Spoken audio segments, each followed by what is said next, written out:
Hello and welcome to the Next 5 podcast.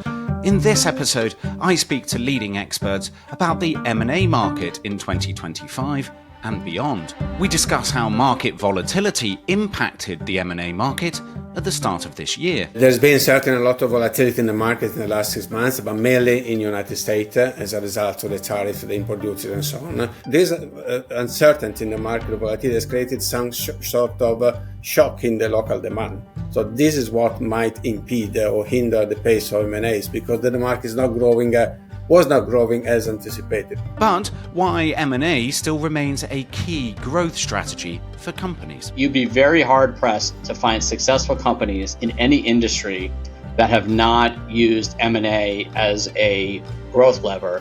M&A has really become, much less episodic and much more part of the overall growth algorithm for companies. There's a few reasons for that, right? One is just the pace of change, the pace of innovation, and the intensity of competition is so much greater than it ever was. And there's just no way that mature companies can innovate at scale with the capitalist model we have. So you have to buy it to compete. Second driver is that getting M&A and integration done is easier than it used to be, in large part because of technology. It does make the job easier of integrating companies than it used to be. And then we've got a lot of tools that allow us to do that, including tools that look at big data and contracts using AI. So the playbook has become easier.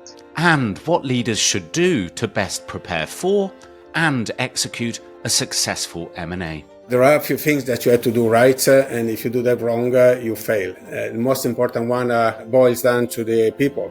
So if you don't create one team approach, if you don't set a new organization coming from the merger of the two companies immediately from day one, you will fail. So the first objective is to preserve revenues of the combined entity, and for this, one commercial organization from day one global organization across the different functions is important. In reality, we don't acquire a company, we merge a company. It's important to say that. So we're not taking over a company. We are merging company and make the combined entity become one single company and one single team. You have to get integration right. You got to get the culture fit right.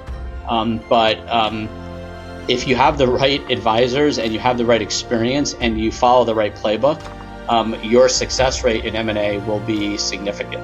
You can listen to the full episode of The Next 5 wherever you get your podcasts. Enjoy.